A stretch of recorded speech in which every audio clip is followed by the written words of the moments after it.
Hello, children. Good morning, good evening, good night. I want to tell you something about your brain. The brain grows best when it is challenged. So, high standards for children's learning are important. Nevertheless, curriculum needs to be considered in terms of brain appropriate challenges. मुलांना उद्दीपक, संज्ञाप्रेरक आणि बुद्धी चेतवायला प्रेरणा लागते, परंतु ते स्वतः त्यात actively involve झाले पाहिजेत. पॅसिव्ह रिस्पॉन्स देऊन बुद्धीमध्ये वाढ होऊ शकत नाही. कोणाला शिकायचं आहे, कोणाला कुतूहल आहे म्हणजे क्युरिओसिटी, कोणाला प्रश्न पडतात, कोणाला शिकायचं आहे. कुतूहल, विद्यार्थ्याची आवड आणि कल्पकता असेल तर प्रश्न पडतात आणि ते जागृत होतं, उत्तरं सापडतात आणि शिकता येतं. सॉक्रेटिसची पद्धत, मग ती कोणची पण कृती असो, ते बुद्धीचं खाद्य असतं.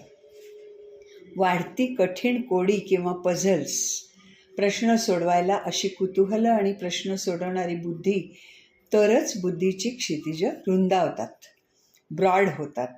अशा वयात नुसतं मूक दृकश्राव्य माध्यम म्हणजेच सायलेंट ऑडिओ व्हिज्युअल वॉच किंवा मूक निरीक्षण जास्त झाल्यास ते धोकादायक ठरतं.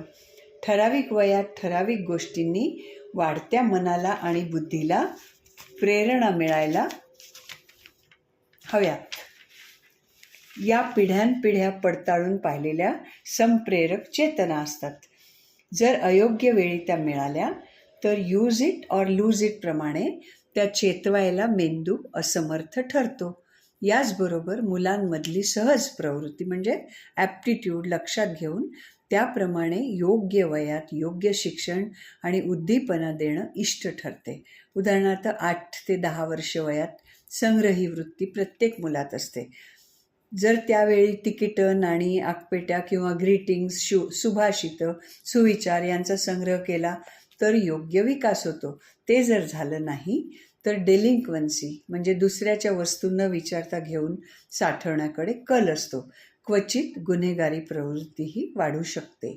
11 ते 13 या पौगंडावस्थेत पदार्पण करताना सहज निर्माण होणाऱ्या कामप्रेरणा किंवा आकर्षणं यांचं योग्य प्रकारे उन्नयन होईल यासाठी आईवडिलांनी प्रयत्नशील राहिलं पाहिजे. नाहीतर लहानपणापासून TV, केबल आणि मोबाईलवर वाटेल ते पाहणाऱ्या किंवा दिसणाऱ्या मनांमध्ये विकृत भावना उद्दीपित होण्याची शक्यता वाढते. मग पाहिलेले प्रयोग करून पाहण्याच्या उर्मीत ते केव्हा परिवर्तित होतील हे आपण सांगू शकणार नाही. तेव्हा सजग रहा पालकांनो. धन्यवाद.